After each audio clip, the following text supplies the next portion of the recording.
सुंदर ते झाला उभे विठेवरी सुंदर ते झाला उभे विठेवरी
सुखा मले माझे हेची सर्व सुख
जनरेटर आहे ना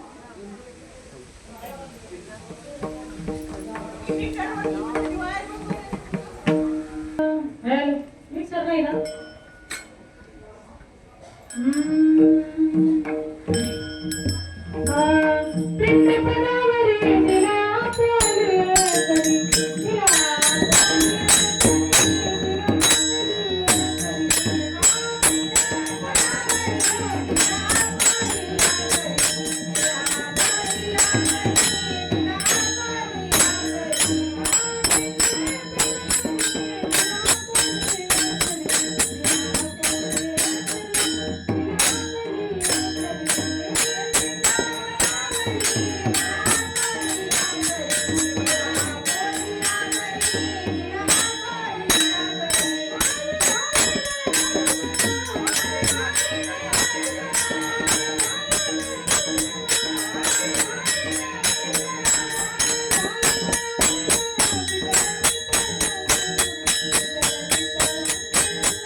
पिंड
मिक्सर पाहिजे होता मला.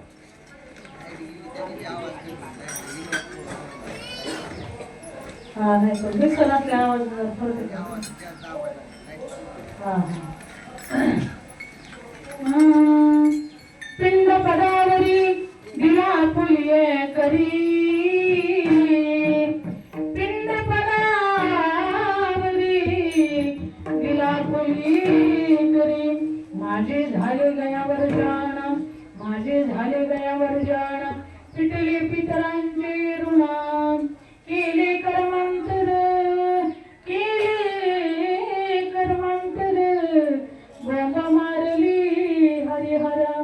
तुका म्हणे माझे, तुका म्हणे माझे, भार उतरले ओझे. माझे झाले गयावर जाण, माझे झाले गयावर जाण, पिटले पितरांचे ऋण. विठ्ठल विठ्ठल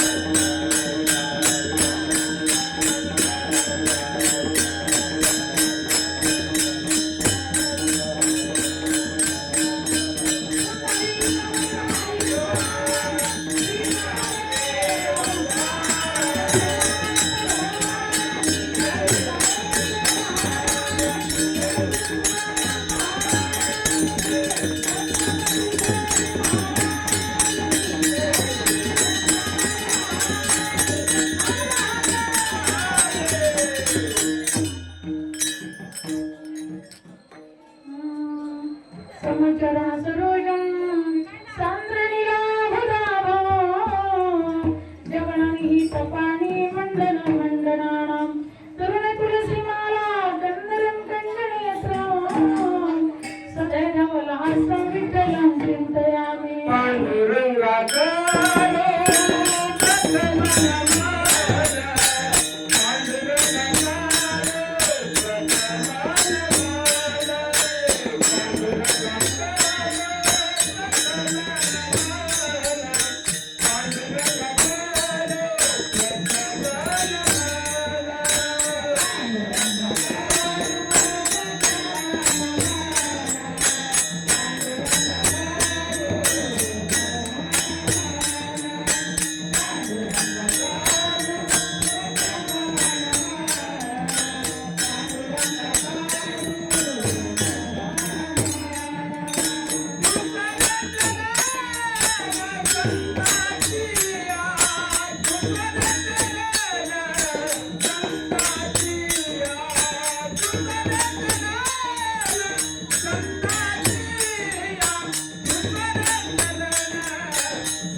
स्मरण होय सकळ विद्याचारी खरा तेची वंदू श्री चरण श्री गुरुंचे ते नमस्कारुणी आता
भाविका एका जनार्दनी तुमचा दास त्याची आसा पुरवावी मंगल अमंगल हारी द्रवो दशरथ आजिर बिहारी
राधा मेरी स्वामिनी मैं राधी जी को दास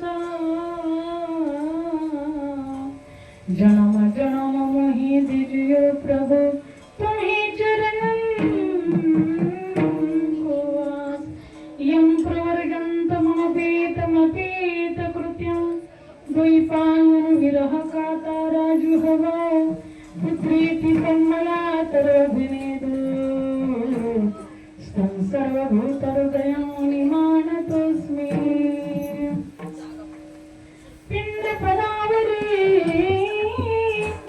पिंडपदावरी दिला फुले करी माझे झाले गयावर जाना पिटले पितरांचे रोण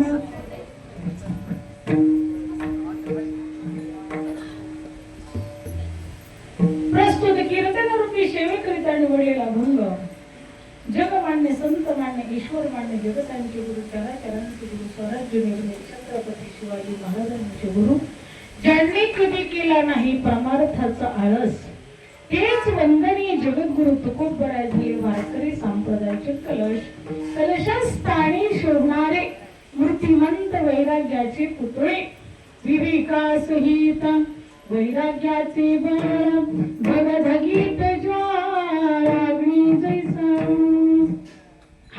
विवेकासहित वैराग्य कसं असावं तर विवेकासहित असावं ज्ञान आणि वैराग्य ही भक्ती करणाराचे पुत्र आहेत जिथे ज्ञान आहे आणि जिथे वैराग्य आहे नुसतं ज्ञान असलं तर ते ज्ञान टिकू शकत नाही आणि वैराग्यासहित जर ज्ञान असलं तर ते कधी बुडू शकत नाही म्हणून असे मूर्तिमंत वैराग्याचे पुतळे जगतवंदनीय जगद्गुरु तुकोबराय पाचवा वेद निर्माते जगाला दिशा दाखवणारे योग्य दिशा दाखवणारे जगाचं कल्याण करणारे जगाच्या कल्याणा संतांच्या विभूती देहे कष्टविती परोपकारी जेहिता हित देखती आणि कोणा घेतती पुसोणी शिरहारीती तयाणा वसंत तेची संत ज्यांचा हित विठ्ठली मेहनती काही ताना टोना नामस्मरणा वाचोणी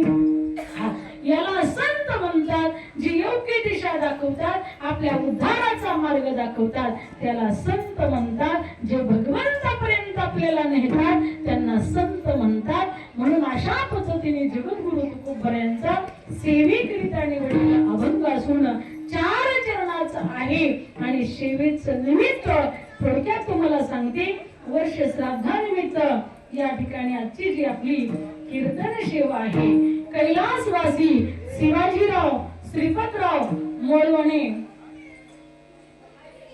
यांचं या ठिकाणी वर्ष श्राद्धानिमित्त प्रथम वर्ष श्राद्धानिमित्त कीर्तनाची सेवा या ठिकाणी ठेवलेली आहे तर आपले नम्र गणपतराव शिवाजीराव मोळवणे श्री जयाजय शिवाजीराव मोळवणे खरोखर ही सुपुत्र आकुळी कन्या पुत्र होती जे सात्विक तयाचा हरिक वाटे देवा आपल्या वडिलांचा उद्धार व्हावा किंवा आपल्या वडिलांना या ठिकाणी योग्य गती भेटावी म्हणून या ठिकाणी कीर्तनाचं नियोजन केलं श्रद्धांजली निमित्त अशा पद्धतीने वर्षे श्राद्ध का करावं 10वा का करावं 13वा का करावं 14वा का करावं हे करावंच लागतं थोडक्यात मी तुम्हाला सांगणार आहे परंतु या ठिकाणी कीर्तनाचा योगायोग असा की आमच्या आदरणीय हरिभक्तपरायण बुधी काकू मुंबईच्या यांचं खूप नितांत प्रेम आहे आमच्यावरती आमच्या संस्थांवरती खूप फार प्रेम आहे फार दिवसापासून त्यांचे आमचे संबंध आहेत आणि साहेबांनी या ठिकाणी खरोखर आवर्जून आणि कारण दिंडीमध्ये सोहळ्यामध्ये ते पंढरपूरला येत असतात मठावरती त्यांचा मोठा त्या ठिकाणी सहकार्याचा फार मोठा सिंहाचा वाटा आहे आमचे दुधी काका काय नाव आपल्या काकांचं चंद्रकांत दुधी काका आणि आमच्या दुधी काकी यांनी या ठिकाणी खरोखर सातत्याने आमचं नाव त्यांच्या मुखामध्ये असतं आणि त्या निमित्ताने या आपल्या गणगोतानं त्यांच्या मुखातून आमची स्तुती ऐकली आमचे कार्य ऐकलं आमचं कीर्तन भजन काय कशा पद्धतीचं कार्य आहे हे त्यांनी ऐकलं आणि आदरणीय या ठिकाणी मोळवणे परिवार तशाच त्यांच्या सर्व लाडक्या भाऊजाई काय नाव उषाताई आणि खरोखर यांची त्यांची चर्चा झाली त्यांनी कार्यक्रम ऐकला आणि त्यानंतर त्यांना सुद्धा वाटलं की ताईसाहेबांना माईसाहेबांना कीर्तनाला या ठिकाणी बोलवावं आणि त्यांनी आग्रहाचं प्रेमाचं निमंत्रण दिलं मी आदराने या ठिकाणी वेळ काढून त्यांच्या प्रेमासाठी इथपर्यंत आले आणि या ठिकाणी खरोखर आमचे कैलासवासी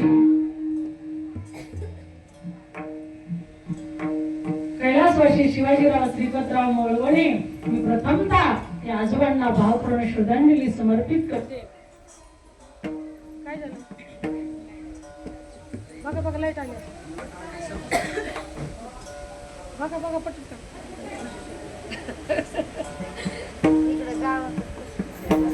आता बिना लाईटीचं बोलून तर काय उपयोग आहे तुम्हाला ऐकू का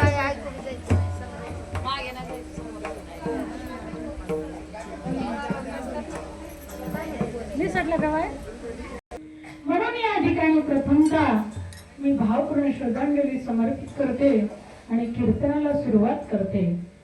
मोळवणे या चिरंजीवांनी आपल्या वडिलांना त्या ठिकाणी मातृऋण, पितृऋण, ऋषी ऋण, देव ऋण अशा प्रकारचं 4 प्रकारचं ऋण असतं. परंतु देव ऋणातून मुक्त होण्यासाठी देवदेव करायला पाहिजे. देव द्विजा गुरु प्राज्ञा पूजन शौचमार्गम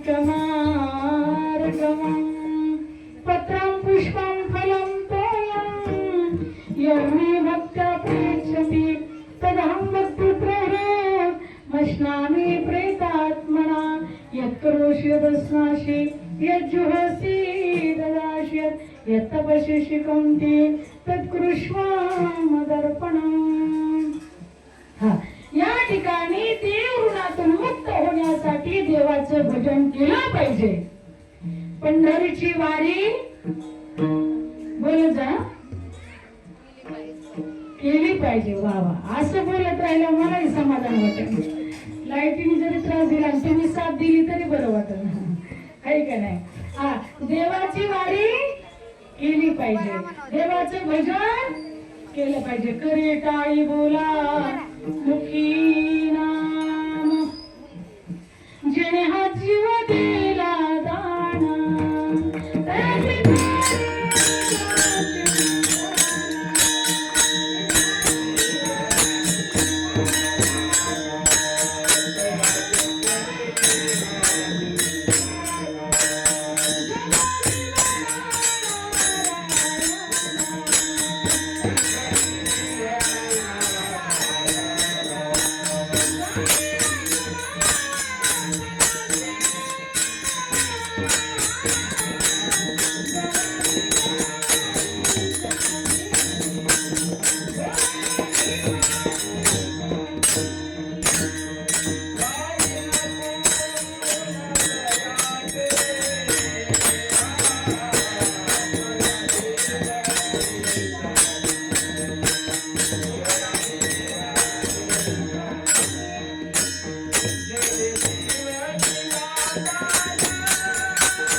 चिंतन जग जीवन नारायण गायीन गुण तयाचे. कुणाचे? ज्याने हा जीव दान दिला. जीव काही काहींना माहितीच होत नाही कुणी जीव दान दिलाय ते. मसनात गेलं तरी ते देवाचं नाव घेत नाही. त्यांना म्हटलं ना माळ घाला, ते म्हणतात माई साहेब आता ते म्हटलं कशाला बाटलीचा आम्हाला. म्हणलं बाटवीत नाही, बाटल्याने शुद्ध होण्यासाठी तुळशीची माळ घालावं लागते. काही लोक आपलं भलं करण्यासाठी देवाला बोकडे कापतात, देवाला कुठं कोंबड्या कापतात.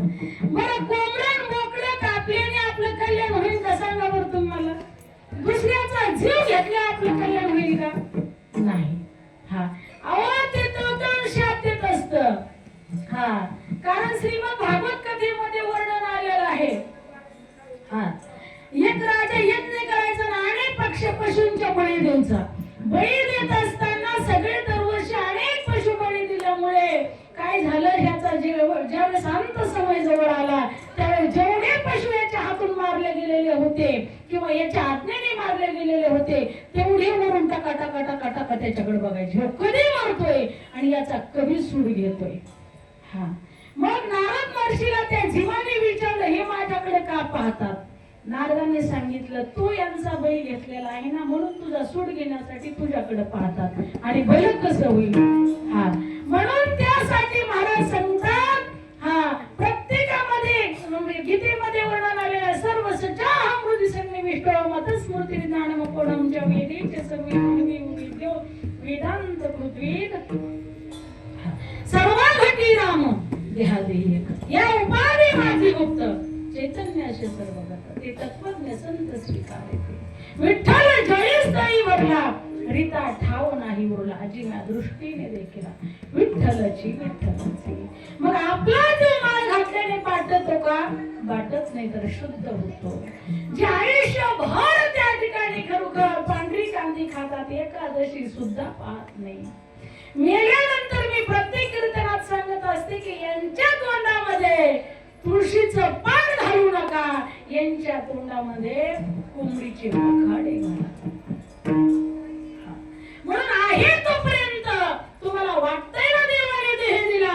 तर त्यांच्या ऋणातून मुक्त होण्यासाठी तुम्ही घ्या ना देवाचं नाव का दिले इंद्रिय हात पाय कान डोळे मुख बोलाया वचन जेणे तू जोडसी नारायण नासे जीवपण भवरोग हा जन्म मरणाच्या रोगाची निवृत्ती आणि परम सुखाची प्राप्ती होते हो म्हणून घ्या त्या देवाचं भजन करा विठ्ठल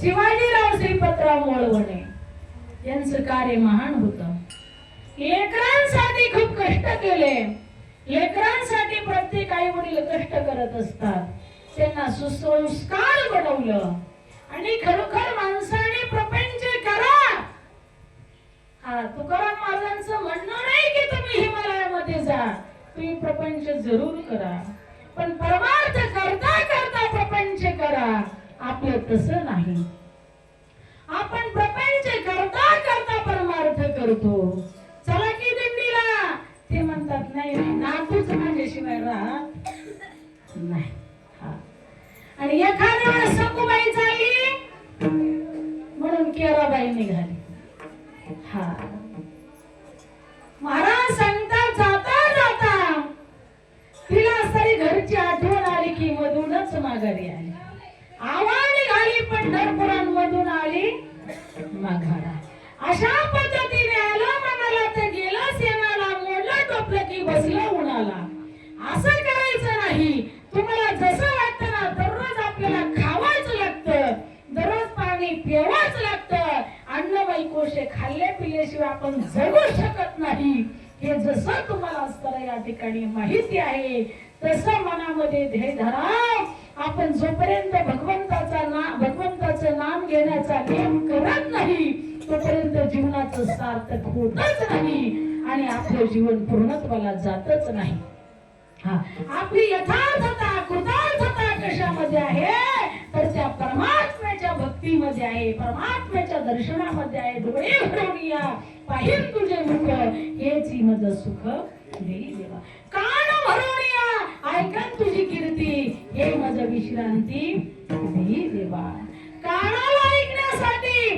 भजन आहे पण भगवंताने भजन ऐकण्यासाठी कान दिले देवाचं गुणगान ऐकण्यासाठी कान दिले कीर्तन ऐकण्यासाठी कान दिले कथा ऐकण्यासाठी कान दिले आराम कथा ऐकण्यासाठी कान दिले परंतु आता हल्ली असं झालं कलियुगामध्ये वर्तमान कालावधीमध्ये परमार्थ करायचं म्हटलं की माणसाला वेळ भेटत नाही आणि त्याच्यावर टीव्ही पिक्चरच्या असताना खरोखर टीव्हीवरती गाणी ऐकायचं म्हटलं मोबाईलचं असतं त्या ठिकाणी मोबाईल अखंड चालू राहतो रात्रभर लेकरांच्या कानामध्ये आणि त्या ठिकाणी रात्रभर गाणी ऐकतात नको ते ऐकतात त्यामुळे काही काहींचे कानाचे पडदे खलास झाले म्हणून त्या ठिकाणी माझं म्हणणं साधू संतांचं म्हणणं असं आहे की कान भरून ऐकन तुझी कीर्ती आणि हे माझे विश्रांती म्हणून कान भरून देवाची कीर्ती ऐका भजन ऐका कथा ऐका कीर्तन ऐका जोपर्यंत देवाचं कथा कीर्तन भागवत कथा कथा रामकथा तुम्ही ऐकत नाही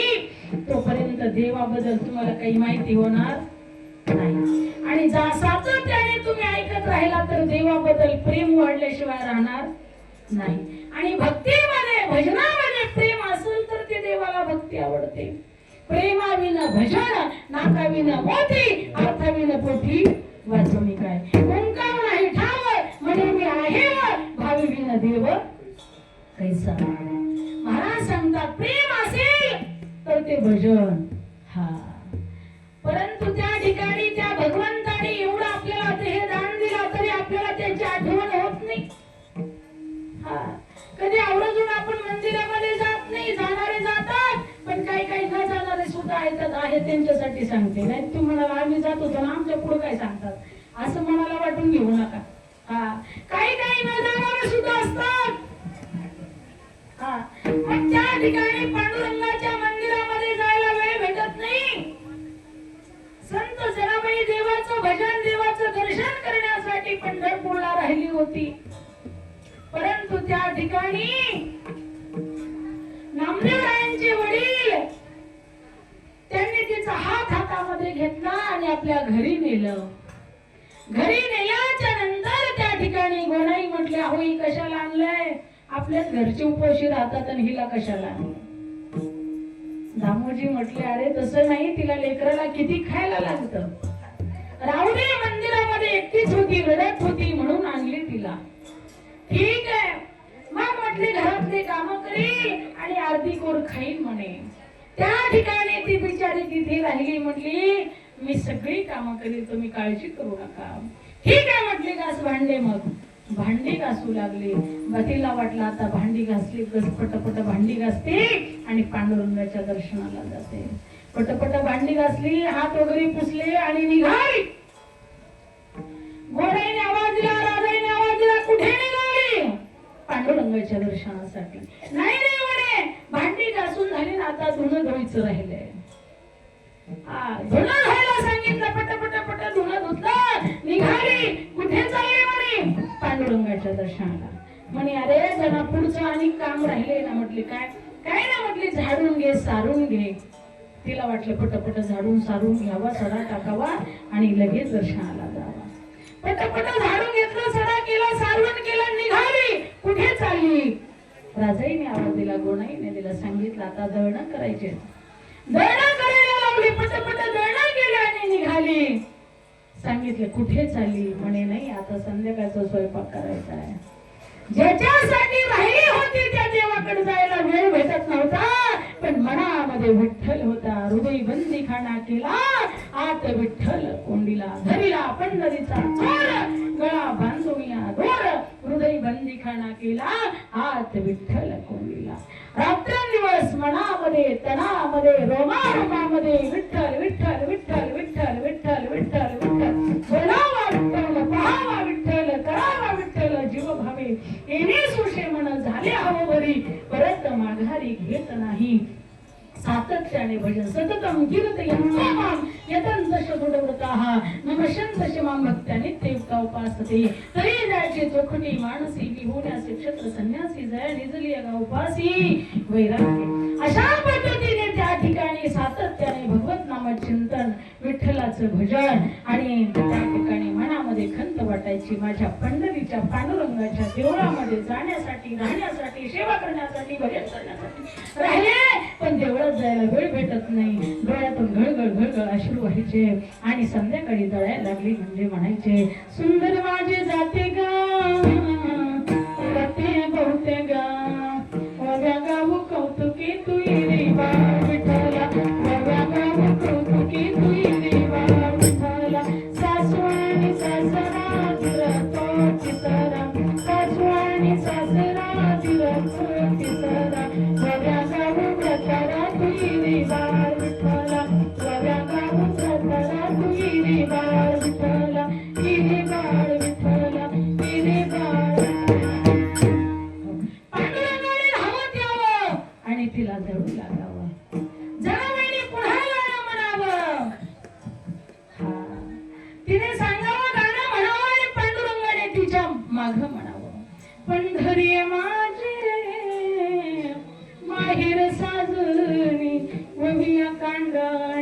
गाव गीती वविया कांडणी राही रखो माई सत्यभामा माता पांडुरंग पिता पंढरी पांडुरंग पिता. ओ तिने असं म्हटल्यानंतर देवाने तसंच मागे म्हणावं, पंढरी माझे माहिर साजणी वविया कांडणी गाव घेती वविया कांडणी राही रखो माई सत्यभामा माता पांडुरंग पिता पंढरी पांडुरंग पिता. जनाबाईने दना दना दना कपाळा वाहून घ्यावं. अरे देवा तुझं डोकं भांडवर आहे का, भांड ठिकाणावर आहे का. देवाने विचारावं, का ग जणी का विचारते. अरे राही रुक्माबाई माझी आई आहे, तुझी आई आहे का. देवाने म्हणायचं चुकलं ग जणे, तुझ्या प्रेमामध्ये तुझ्या भजनामध्ये एवढा मी रंग होतो की भक्तीच्या भक्ताच्या भक्तीमध्ये मी सगळं विसरून जातो, सगळं विसरून जातो. म्हणून खरंच महाराज सांगतात पंढरपूर तुमचं आमचं सगळ्या विश्वाचं माहेर आहे. माझे माहेर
देवाचं भजन करा, पूजन करा, त्या देवाला शरण गती धरता प्रभू साक्षी निवास शरणम जरूर प्रभो प्रलय स्थानम निधानम बीजमव्यम जो मज होय अनन्य शरण त्याचे निवारी मी जन्म मरण या लागे शरण्यगत शरण्य मीची अकू मीच शरण येण्यास योग्य असे. म्हणून माझं भजन करा अर्जुना. अशा पद्धतीने भगवान परमात्मा अर्जुनाला सांगतात ऋषी ऋणातून मुक्त होण्यासाठी साधू संतांची सेवा करा आणि खरोखर पितृ ऋणातून मुक्त होण्यासाठी दावा करा, वर्ष श्राद्ध करा, 14वा करा, 13वा करा. का तर महाराज सांगतात त्या जीवाने आपल्यासाठी खूप काही केलेलं आहे. आईच्या आणि वडिलांचे एवढे उपकार असतात बाबा, एवढे उपकार असतात. देव सुद्धा एवढं तुमच्यासाठी करू शकणार नाही एवढं आई बाप त्या लेकरासाठी करत असतात. स्वतःचा जीव त्या ठिकाणी खरोखर घाण ठेवण्याची वेळ आली तरी ते मागं घेत नाही, पण लेकरांच्या भविष्याचा विचार करतात. ते आई आणि बाप असतात महाराज, आई आणि बाप असतात. म्हणून बापाची सेवा करा, आईची सेवा करा. ज्यांचे आई वडील आहेत ना त्यांच्यासारखं भाग्यवान जगात कोणी नाही, जगात कोणी नाही. म्हणून या ठिकाणी आई आणि वडील हे तुमचे प्रत्यक्षात देव आहे, प्रत्यक्षात विठ्ठल रुक्माई आहे.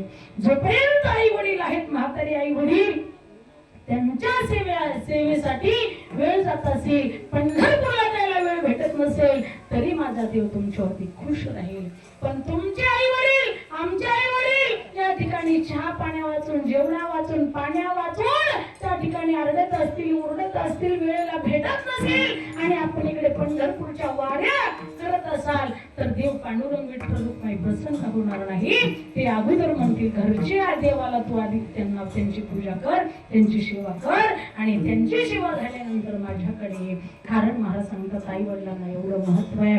माझ्या पुंडलिकरायाने एवढी आई वडिलांची सेवा केली, एवढी आई वडिलांची सेवा केली, एवढी आई वडिलांची सेवा केली, एवढी आई वडिलांची सेवा केली की त्या ठिकाणी प्रत्यक्षात पंढरीचा पांडुरंग, वैकुंठाचा पांडुरंग पंढरपुरामध्ये आला आणि ते सेवा पाहून प्रसन्न झाला आणि म्हटला, पुंडलिका मी आलोय बाबा, मी आलोय बाबा पुंडलिका. त्यावेळेस पुंडलिकाने सांगितलं, तू कोण आहे? अरे मी जगाचा बाप आहे.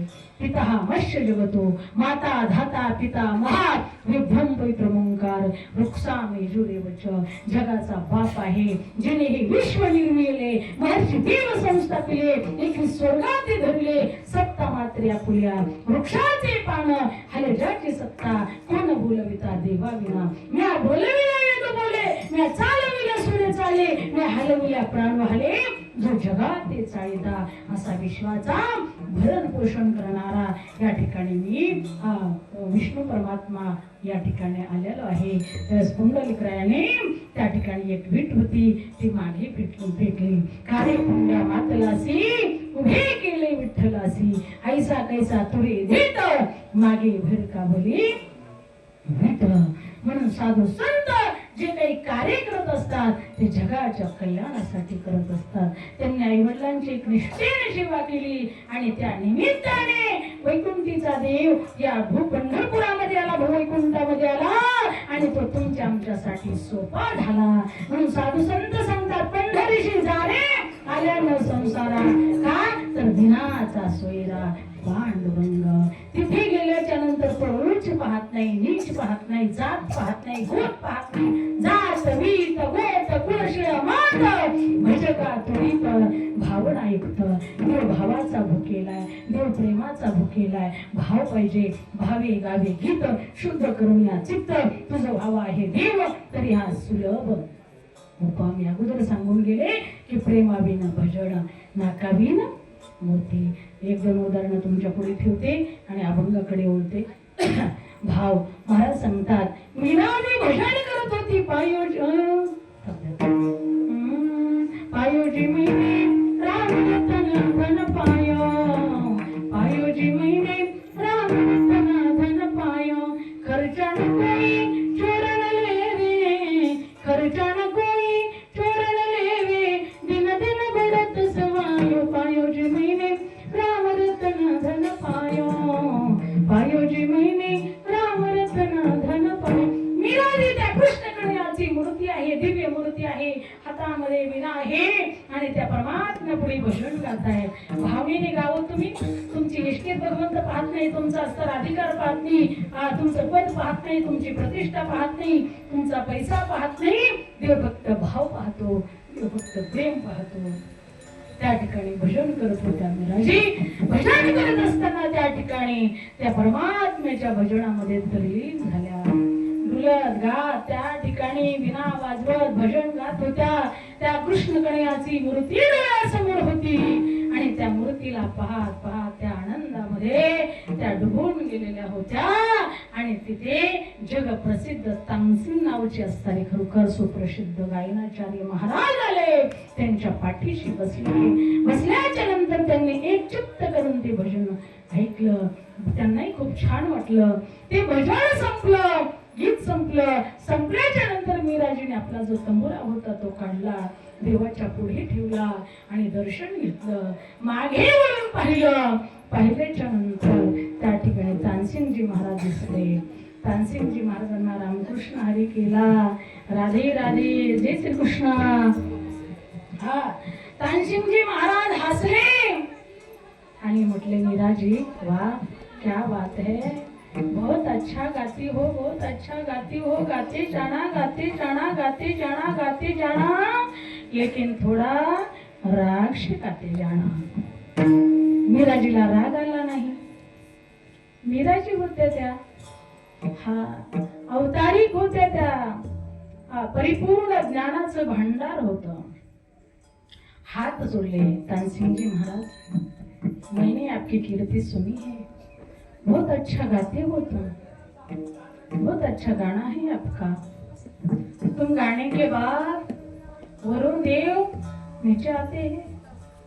बहुत ताकत है अपने गाने में, बहुत अच्छा गाते हो. लेकिन तुम भी गाते जाना महाराज जी, लेकिन थोड़ा भाव से गाते जाना, थोडा भाव से. एखादं वाक्य पटलं टाळ्या वाजवीचा, पटलं तर वाजवीचा, नाही तर चित्त नाही नामी तरी ते. काही काही ठिकाणी आता रोज गाव, आता काहीच गाव तीच गाव, महाराज लोकांना रोज एक गाव आहे का नाही. काही काही माणसं हालत नाही, डुलत नाही, बोलत नाही, लक्ष त्यांचं कुठं असतं कळत नाही. असं वाटतं कधी कधी इतकं सांगून बी काही उपयोग झाला का नाही. म्हणून तुम्हाला जर एखादं वाक्य तुमच्या हृदयाला स्पर्श करून गेलं तर टाळी वाजून प्रोत्साहन द्यायचं आम्हाला. आम्हालाही वाटतं खरोखरी ऐकतात चिंतन. म्हणून महाराज सांगतात भावी गावे गीत शुद्ध करून या चित्त. विठ्ठल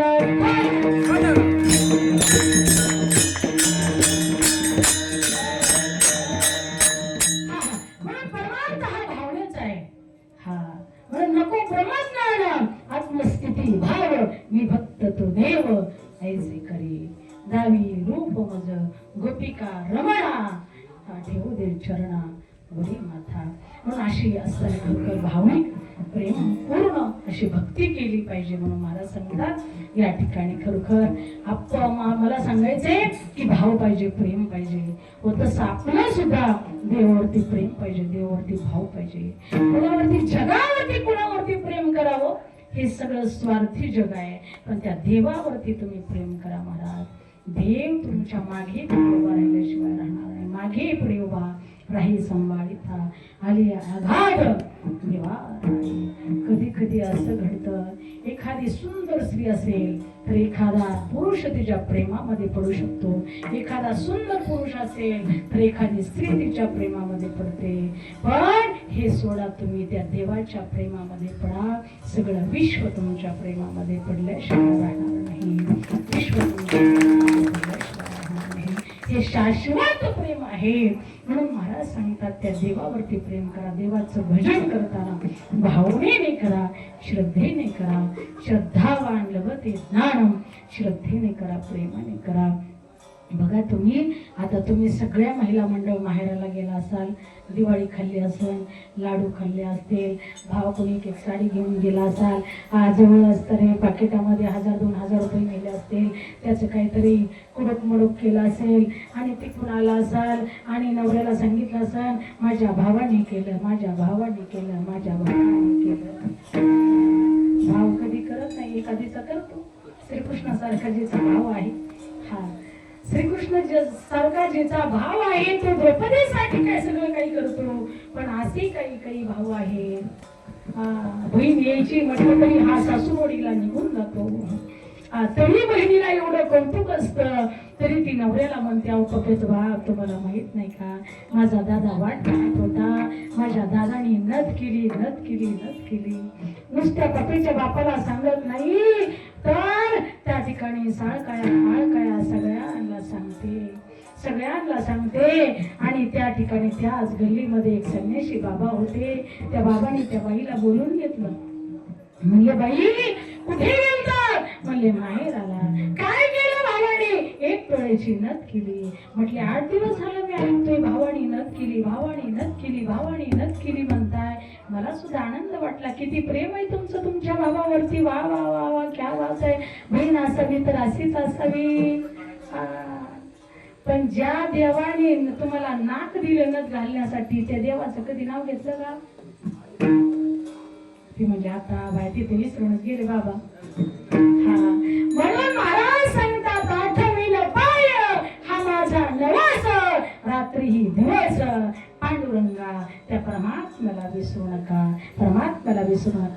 महाराज सांगतात ह्याच देहाला आल्याच्या नंतर भक्ती करता येते. ह्याच देहाला मनुष्य देहाला आल्याच्या देही गळे देवाचे नाचणारी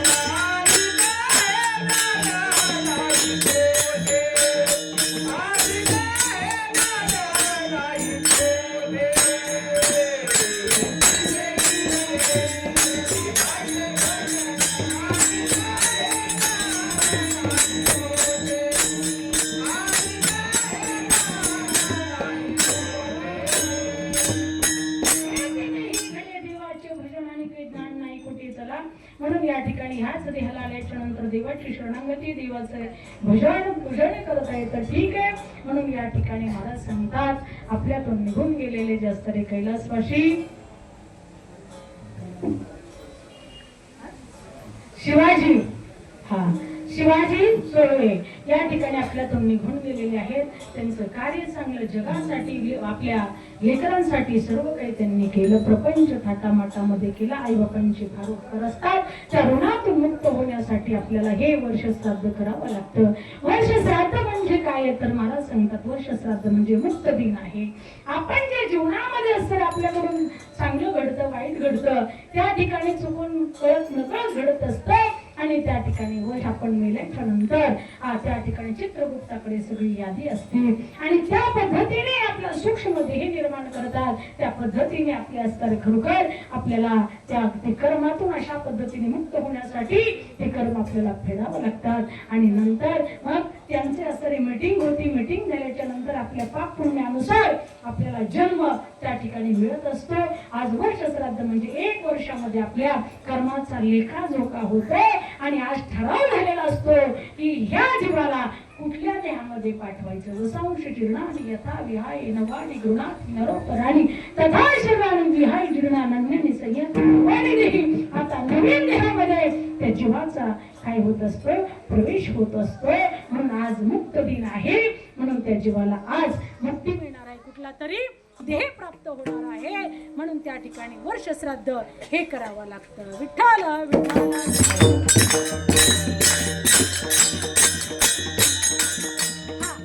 अशा पद्धतीने या ठिकाणी वर्ष श्राद्धाचा कार्यक्रम आहे. पिंड पदावर येधीला फुलेकरी माझे झाले गयावर जन पिटले पितरांचे ऋण. मला सांगतात हे पिंडदान करावंच लागतं. कुणी केलं तुम्हाला प्रश्न पडेल तर मला सांगतात त्रेतयुगामध्ये दशरथ राजाचा पुत्र राम ज्यावेळेस महाराज दशरथ गेले त्यावेळेस माझा प्रभू रामचंद्र वनवासामध्ये गेले होते. तापस वेश विशेष 14 वर्ष राम वनवासी. 14 वर्षासाठी कैकेयीने रामाला वनवासाला पाठवलेलं होतं. ज्यावेळेस राम राम राम राम राम करून रामाचा वियोग असाही झाला म्हणून दशरथ राजाने प्राण सोडला आणि प्राण सोडल्याच्या नंतर माझे राम लक्ष्मण सीता वनवासामध्ये होते. त्या ठिकाणी गयेमध्ये असताना त्यांना कळालं की या ठिकाणी खरोखर माझे वडील गेले. मी थोरलो आहे नेमाने माझ्या हाताने पिंडदान व्हायला पाहिजे. म्हणून त्यांनी सगळ्या समिधा गोळा केल्या आणि ब्राह्मणाला बोलवलं. सांगितलं मंत्र म्हणायला सुरुवात करा. मी समिधा त्या ठिकाणी गोळा करून आणतो. काही समिधा अधुऱ्या होत्या म्हणून ते त्रुटी होती म्हणून समिधा आणण्यासाठी गेले. सीताबाई त्या ठिकाणी बसलेल्या होत्या. सीताबाई बसलेले असताना हे दोघेही संविधानासाठी गेले. वेळ झाली. राजा दशरथाचा हात वरती आला. हे बेटी मुझे पिंडदान दे दीजिए मुझे पिंडदान दे दीजिए. असं म्हटल्यानंतर आदिमाय शक्ती सीताबाई जेवढी तिथे संविधा होती जेवढी सामग्री होती त्याचा पिंड तयार केला आणि महाराज दशरथाच्या हातात दिला. महाराज दशरथ त्या ठिकाणी तृप्त झाले. बेटी मुझे पिंडदान प्राप्त हुआ है मैं खुश हूं तुम्हारा कल्याण हो जाएगा असं म्हणून हात सुद्धा गुप्त झाला. नंतर राम लक्ष्मण आले आणि सांगितलं ब्राह्मणाला मंत्र म्हणायला सुरुवात करा. त्या ठिकाणी मी सगळ्या समिधा घेऊन आलेलो आहे असं म्हटल्याच्या नंतर त्या ठिकाणी सीतामाई म्हटली देवा तुम्हाला काही गरज नाही पिंडदान करायची का. मी पिंडदान दिले म्हटली राजा दशरथाला. शेवटी नवराच तो सीतामाईचा प्रभू रामचंद्र शंका घेतली. अरे तू पिंडदान केलं सीते पण साक्षी कोण आहे. त्यावेळेस सीतामाईने सांगितलं हा ब्राह्मण साक्षी आहे ना. सांगितलं ब्राह्मण देवा सांगा की तुम्ही प्रभू रामचंद्राला माझ्या हाताने मी पिंडदान केलेलं आहे. ब्राह्मण एकही नाही दोनही नाही. परत सीतामाई म्हटलं बोला की ब्राह्मण देवता. ब्राह्मणाला वाटलं माझी दक्षिणा भेटायची नाही रामाच्या विरोधात गेल्या, म्हणून ती म्हटली मी काय पाहिलं नाही सीता देवी, तुम्ही पिंडदान केलं का नाही? सीतामाईला राग आला, शाप दिला. अरे म्हटले किती दिलं ना तुम्हाला, तुम्ही असमाधानी राहता आणि कधीही तुमच्या अशीच जळजळ राहणार आहे, तुम्हाला कधी समाधानच भेटणार नाही. किती मोहरा दिल्या तरी समाधान होणार नाही. कारण का ब्राह्मणाचे समाधान होत नाही. त्रेतयुगातल्या कलियुगातल्या नाही सांगत बाबा, इथं कोणी असलं यायचं माझ्याकडे, माझ्या काय बोलून गेल्या, मी शास्त्र वाचूनच तुमच्या पुढे ठेवलंय. सीतामाईने त्रेतयुगातलं सांगितलं, सीतामाईने शाप दिलेला. नंतर सीतामाईने सांगितलं हो या ठिकाणी गोमाता आहे, गोमातेला हात जोडले, तू सर्वांगाने पवित्र आहेस ना? दे म्हटली साक्षी. ती म्हटली ब्राह्मणानेच खरं बोलला नाही तर मी कशाला खरं बोलू? तिने सांगितलं सीतामाई मी काय पाहिलं नाही. तिलाही शाप देऊन टाकला. म्हटली सर्वांगाने पवित्र राहील पण खोटं बोलल्यामुळे तू अपवित्र भक्षण करशील. सीतामाईचा शाप आहे, तो काही खोटा होणार आहे का?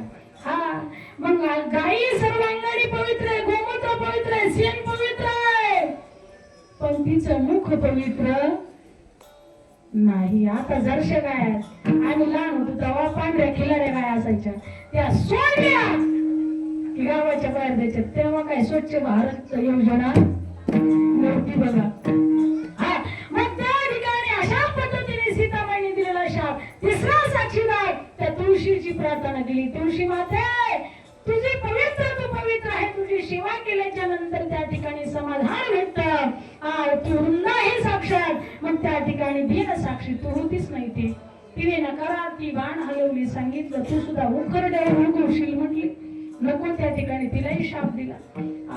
चौथा साक्षीदार गंगा मैया गया मातेला प्रार्थना केली, का पीडिता पाप ताप मुखिता तिरीचे पादप समुद्रा जाय आप गंगेचे जैसे. गंगा पवित्र करते, जीवन देते, सगळ्यांना सरतीच्या पाण्यामुळे झाड झुडप पशु पक्षी मानव जीवन जगतात. ती सुद्धा खोटं बोलली. ती म्हटली मी बी बघितलं नाही तू पिंडदान केलेलं. सीतामाईने तिला सुद्धा शाप दिला, म्हटली तू खोटं बोलली ना, तुझ्या तोंडात किड पडतील आणि इथं पाणी दिसणार नाही, कोरडच असलं तरी तू असं जमिनीच्या आतून वाहणार. आताही तिथे तुम्ही वाळू उकरली आणि अर्धा तास ठेवली तर वाळ्याच दिसणार तुम्हाला. कारण तो सीतामाईचा शाप आहे. पाचवा साक्षीदार वटवृक्ष होता, त्याला हात जोडले, हे वटवृक्षा तू तरी बघितलं का नाही बाबा माझ्या भावा? असं म्हटल्यानंतर त्याला दया आली सीता मातेची. छातीवर हात ठेवला आणि सांगितलं हे देवा प्रभू रामचंद्र, तुम्ही जरी देव असाल तरी मी माझ्या सीतामाईच्या पार्टीकडून बोलणार आहे आणि खरं बोलणार आहे. कारण का सीतामाईने पिंडदान केलं, राजा दशरथाने स्वीकारलं आणि ते माझ्या डोळ्याने मी बघितलं. सीतामाईला आनंद झाला. सीतामाईने त्याला वरदान दिलं, त्याचं नाव ठेवलं अक्षय वट. त्याचा कधीच क्षय होणार नाही, त्याचं नाव अक्षय. आजही पतिव्रता नारी काय करतात, वडाला प्रदक्षिणा करतात. वट पौर्णिमेला तुमच्याकडे करतात का? तुमच्याकडं आमच्याकडे मेल्या माणसं जातात, तुमच्याकडे कसं आहे? असंच आहे का? असंच आहे का? मग तुमचं आमचं सारखे अजून आहे. मग आमच्याकडे सुद्धा वट पौर्णिमेला महिला सगळ्या छान छान शृंगार करतात, साड्या घालतात आणि त्या वडाला प्रदक्षिणा करतात, दोरे बांधतात. का? 7 जन्म हाच पती भेटावा म्हणून. आता जिचा पती माळकरी आहे, जिचा पती चांगलं कमवतोय, जिचा पती कधी दुखवत नाही, कधी दारू पित नाही, कधी गांजा पित नाही, कधी तंबाखू खात नाही, कधी शिव्या देत नाही, कधी वाईट बोलत नाही, समाज कल्याणाचं कार्य करतो, सगळं कुटुंब व्यवस्थित सांभाळतो, साधू संतांना जीव घालतो, पंढरीच्या वाऱ्या करतो, अशाच्या पत्नीने त्या वडाला प्रदक्षिणा करावी. आणि जिचा पती रोज बदा बदा बदा बदा बदा बदा बदा मारतो, त्यामुळे करावं का वडाच्या प्रदक्षिणा? इथं आहे बघा सांगा आमच्या तिकडचं नाही. ठीक आहे. एक पेताळ्याची बायको बरं का, दृष्टांत ही त्याला कोणाच सांगत नाही. ती सुद्धा बिचारीने शृंगार केला, 10,000ची साडी घातली. नवऱ्याने विचारलं कुठं चालली का पप्पीची मम्मी? ती म्हटली पप्पाची बाप तुम्हाला तर अक्कलच नाही. कारण कलेक्टर जरी नवरा असला ना तरी बायको म्हणत असते तुम्हाला अक्कल. लहानपणी आई बाप म्हणतात या पोराला अक्कल नाही. हा लग्न झालं बायको म्हणते या तुम्हाला तर अक्कल नाही. पोरं मोठाले इंजिनियर डॉक्टर झाले ते म्हणतात आमच्या पप्पाला काही कळत. ह्याला कळत होतं का हेच आपल्याला कळत नाही.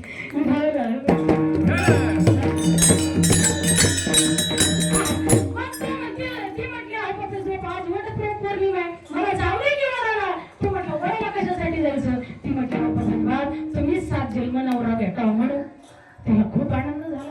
तो म्हटलं पप्पाची मम्मी मी रोज तुला मारतो. भाजी खराब झाली तरी मारतो, तिखट झाली तरी मारतो, चपाती झाली तरी मारतो, चांगली झाली तरी मारतो, आणि तरी तू माझ्यासाठीच मागणी करते वराला. हा ती म्हटली माय तुम्ही लाखात एक आहे, तुम्ही 7 जन्म मला प्राप्त व्हावात म्हणून मी चालले. ठीक आहे गेली वडाची सेवा केली, पीठ वाहिलं, डाळ वाहिली, आंबा वाहिला, ती दोऱ्याने काय असतं ते बांधलं, प्रदक्षिणा केली, उदबत्ती लावली, दिवा लावला, परत आली आणि यातायातच वकिलाला बरोबर घेऊन आली. म्हणजे सोड चिठ्ठी हा म्हणजे बघा तुमच्या पाया पडते सेवेचं हे दर्शन याच्यावर सही करा. तो म्हटलं पप्पाची मम्मी सकाळीच म्हणले 7 जन्म तुम्ही मला भेटावा आणि आता सही कशामुळे करते. ती म्हटली 7वा जन्म दुपारच संपला 12च्या, आता 8वा सुरू झाला म्हणून सही करा, म्हणून मला मुक्ती द्या. हे का नाही. हा ठीक आहे चला आपला दृष्टांत संपला. म्हणून सीतामाईने काय केलं सांगितलं तू अक्षय वट, तुझा कधी क्षय होणार नाही कारण तू अक्षय आहे. म्हणून पतिव्रता नारी काय करतात त्याला प्रदक्षिणा करतात. का तर मी सुद्धा सौभाग्यवती राहावं, माझ्या पतीला भरपूर आयुष्य मिळावं म्हणून त्या महिला काय करतात तर वडाला सुद्धा प्रदक्षिणा करतात. विठ्ठल अशा पद्धतीने त्या ठिकाणी प्रभुरामचंद्राला सुद्धा पिंडदान करावं लागलं. माझ्या तुकाराम महाराजांनी सांगितलं जे असणारे गयेला प्रयागला काशीला लोक चालले होते त्यांनी सांगितलं तुकाराम महाराज चला की तुम्ही सुद्धा जवळ हे सगळं सिद्ध आहे, हात चालवया पाय तो आपले सुहित आहे, तीर्थयात्रा जाई चुकू नको.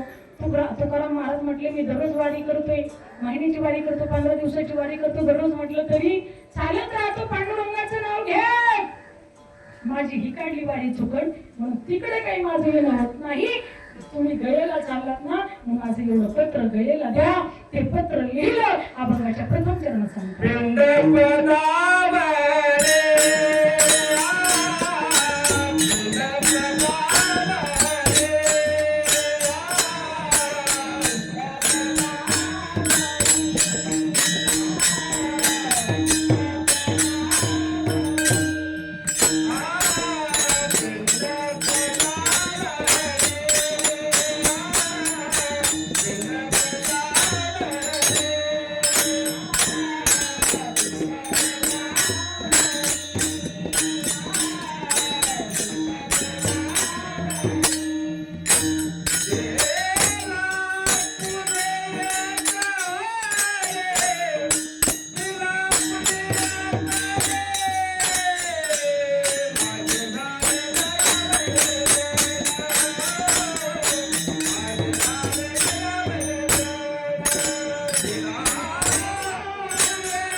पत्र लिहून दिलं पिंड पदावरी दिला पुलिया करी माझे झाले नाही वर्जन पिटले पितरांचे ऋण.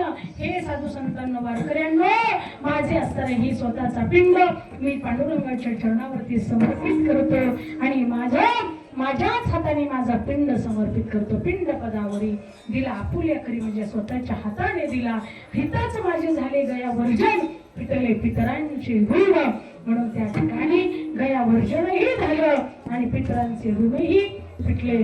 झाले कर्मांतर बोंब मारली हर हरिहर. म्हणून या ठिकाणी मी कर्म करत असताना त्या ठिकाणी हरिहराची बोंब मारली. वाजत असे बोंब कोणी नायकती काणी हरिहरी न म्हणता त्या थोर झाली आणि पण तुकोबऱ्या म्हणतात रात्रंदिवस मी बोंब मारली हरिहर. एवढंच नाही म्हणून तुका म्हणे माझे आणि भार उतरले ओझे. सगळं ओझ सगळा बोजा पितरांचा करून त्याच्यातून मी मुक्त झालो. ओझ उतरला अभंगाचे शेवट चरणार. तुका म्हणे माझे, तुका म्हणे माझे, तुका म्हणे माझे, तुका म्हणे माझे, तुका म्हणे माझे, तुका म्हणे माझे, तुका म्हणे माझे, तुका म्हणे माझे.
आपल्यातून निघून गेलेले शिवाजीराव श्रीपतराव मळवणे, या शिवाजीराव मळवणेने आपल्या कुटुंबियासाठी मुलामुलीसाठी खूप काही कष्ट केले. एक बाप तर जीवनातून निघून गेला ना बाबा, हा बाप गेल्याचं दुःख बाप गेल्यावरतीच कळतं. जोपर्यंत आहे तोपर्यंत कळत नाही. जोपर्यंत आहे तोपर्यंत आई वडिलांची सेवा करा. अरे कुत्रे सांभाळायला जेवढा खर्च लागतो तेवढा आई बाप सांभाळायला खर्च लागत नाही. हो, आपण शहरामध्ये पाहतो कुत्र्यावरती किती खर्च लोक करतात, पण त्यांना जर विचारलं तुमची आई आणि वडील कुठे, तर ते म्हणत असतात वृद्धाश्रमामध्ये आहे. वाईट वाटतं त्या आई बापाला. हाडाची काढा गेली, रक्ताचे पाणी केले. अरे आयुष्यभर साल घडला, परिस्थितीतून लेकरू शिकवला, लेकरू इंजिनियर केला, एक साहेब केलं, एक बँकेचा साहेब झाला. मोठ्या शहरामध्ये तू सर्व्हिसला लागला, पण दिवाळी आली की लाडू केले की आईला लेकराचं ध्यान द्यायचं. माझ्या बाबूला त्या ठिकाणी माझ्या बाळाला खूप लाडू आवडत असायचे. नऊवारीतली असणारी आई, फाटक्या धोत्रातला बाप, त्या आईनं लाडू केला, करंज्या केल्या आणि सांगितलं, ओ बाळूचं वडील हे गाठोडं बांधून ठेवलंय, जा तुम्ही. त्याने पत्ता दिलाय, त्या पत्त्यावरती तुम्ही जा आणि एवढे लाडू करंज्याचे गाठोडे त्याला देऊन या. जोपर्यंत तुम्ही त्याला देत नाही, जोपर्यंत तो खात नाही, तोपर्यंत मी खाऊ शकणार नाही. हिला आई म्हणतात. बापाला पाठवलं. बापाने त्या मुलाने बँकेचा पत्ता दिलेला होता. मुलगा ड्युटीवरती होता. मळक्या धोत्रातला बाप तिथे जाऊन उभा राहिला. बापाने मोठ्या खुर्चीवरती लेकराला बघितला, आनंद अश्रू त्या ठिकाणी त्याला आवरेना. घळघळ घळघळ घळघळ डोळ्यातून अश्रू वाहले. सगळे लोक त्या म्हाताऱ्याकडे पाहू लागले आणि हा देवाला धन्यवाद देऊ लागला. देवा, मी हाडाची काढा केली, रक्ताचे पाणी केलं, कष्ट केले, माझे पाय वाकडी झाले लोकांचे साल धरू धरू, हा बोट वाकडी झाली लोकांचं काम करू करू. बाप स्वाभिमानी बाळा, त्याचा कणखा रकणा, त्याच्या हृदयात सुद्धा लाजाळूची संवेदना, त्याची पहाडाची छाती, त्याची हृदय गुलाब, त्याच्या घामांना सुद्धा हिऱ्या मोत्याचा रुबाब. बाप साठवीत अश्रू, वाट पाही त्या क्षणाची, जन्मभराची रडतो, लेक जाताना सासरी. बाप जीवनामध्ये दोनदा रडत असतो. माता मौली, आपल्या काळजाचा तुकडा, आपल्या लेकरू, आपली लेक, तिला लहानाचं मोठं करतो, तर हाताच्या फोडासारखं तिला वागवतो, जगवतो, प्रेम करतो, शिकवतो, मोठी करतो आणि तिचा हात परखेच्या हातामध्ये देतो, तिचं लग्न लावतो आणि तिला वाट लावताना बाप ढसा ढसा ढसा रडतो, बाप ढसा ढसा रडतो. अरे बापाच्या काळजाचा तुकडा म्हणजे त्याची लेक असते, हो त्याची लेक असते. अहो, ज्यावेळेस पार्वतीला वाट लावलं तेव्हा पर्वतासारख्या हृदयाचा पर्वत रडला. ज्यावेळेस सीता देवीला वाट लावलं त्यावेळेस विदेही जनक महाराज सुद्धा रडले. अहो, ज्या सरस्वती देवीचा बाप दक्ष तो सुद्धा रडला. आणि म्हणून बाप हा सर बापाच्या काळजातला तुकडा म्हणजे त्याची लेक असते बाबा, त्याची लेक असते. आतुरात लेकीवरती प्रेम करणारा बाप वर्षभर 10,000 रुपये 10,000 रुपये 10,000 रुपयाचं भेंडोळ करून ठेवतो आणि दीपावलीला लेक आली की तिच्या साऱ्या हातामध्ये देतो. तळडे, माझ्या हातामध्ये काही राहिलं नाही बरं का.